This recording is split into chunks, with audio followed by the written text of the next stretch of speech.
Assalamualaikum warahmatullahi wabarakatuh.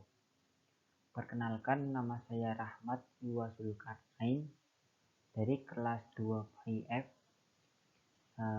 Prodi Pendidikan Agama Islam, Fakultas Tarbiyah dan Ilmu Keguruan.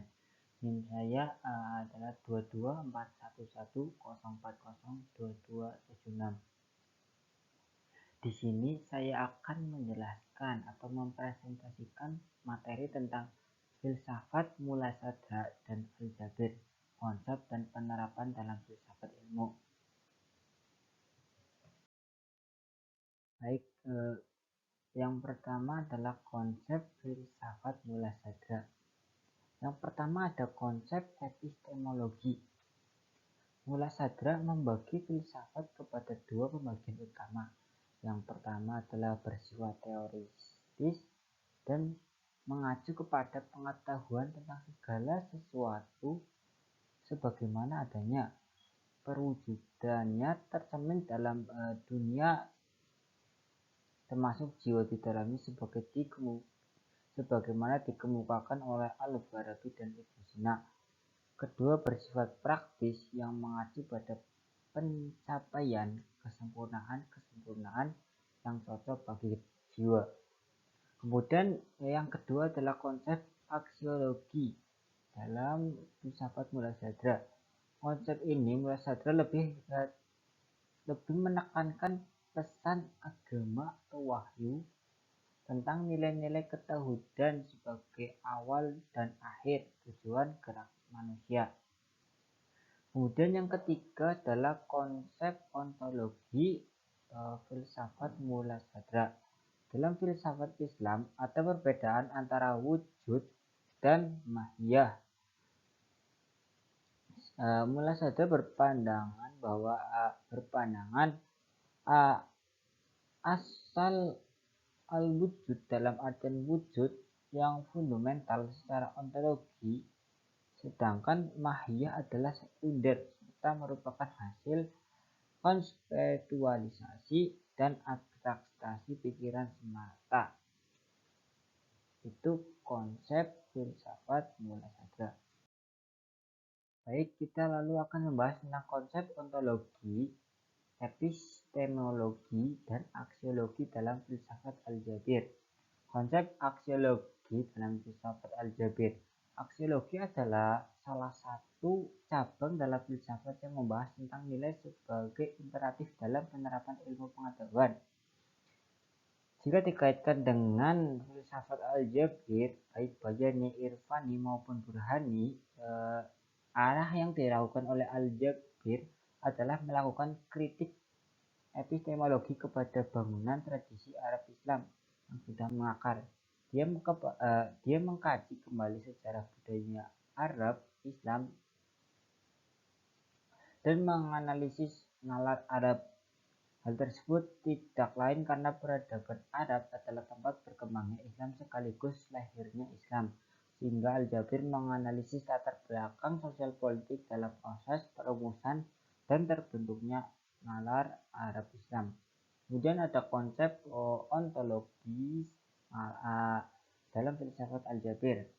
Konsep ontologis dalam filsafat Al-Jabir itu ada Bayani, Irfani, dan Burhani dalam filsafat ilmu. Ontologi adalah kajian yang membahas tentang apa yang ingin diketahui mengenai teori tentang ada. Kemudian ada konsep epistemologi dalam filsafat Al-Jabir.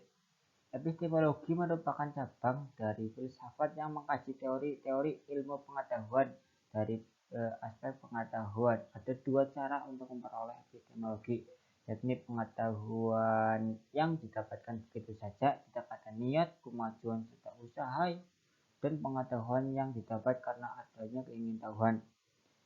Di dalam filsafat Islam terdapat tiga macam metodologi epistemologi, yaitu Bayani, Irfani, dan Burhani. Baik, kita lalu membahas tentang penerapan dalam kerangka filsafat ilmu tentang filsafat Al-Jabir. Yang pertama ada ontologi ilmu. Ontologi merupakan cabang ilmu filsafat yang berhubungan dengan hakikat apa yang terjadi. Ontologi menjadi pembahasan yang utama dalam filsafat, di mana pembahasan tentang realitas atau kenyataan. Pada dasarnya, ontologi berbicara asas-asas rasional dari yang ada atau disebut suatu kajian mengenai teori tentang ada. Karena membahas apa yang ingin diketahui dan seberapa jauh keinginan tersebut, kajian ontologi dikaitkan dengan objek ilmu dalam pandangan Islam terbagi menjadi dua. Yang pertama, objek ilmu yang bersifat materi, maksudnya adalah objek ilmu yang dapat didengar, dilihat, dan dirasakan.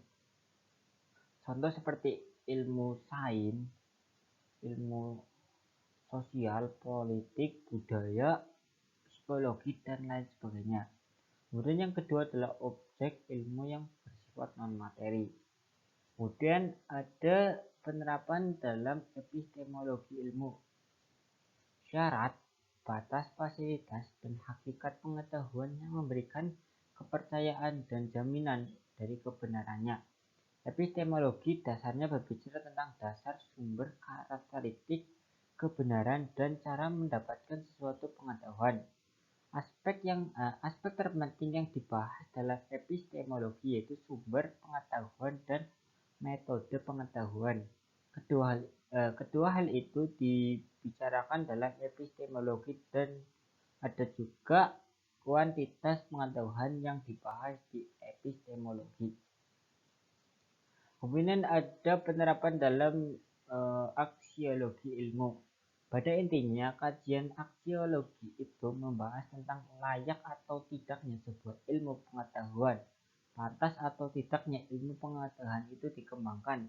Kemudian aksiologi ini juga yang melakukan pengereman jika ada ilmu pengetahuan tertentu yang memang tidak tingkat perkembangannya begitu cepat sehingga pada akhirnya nanti akan mendehumanisasi atau membuang nilai-nilai yang dipegang kuat oleh umat manusia. Mungkin sekian presentasi dari saya.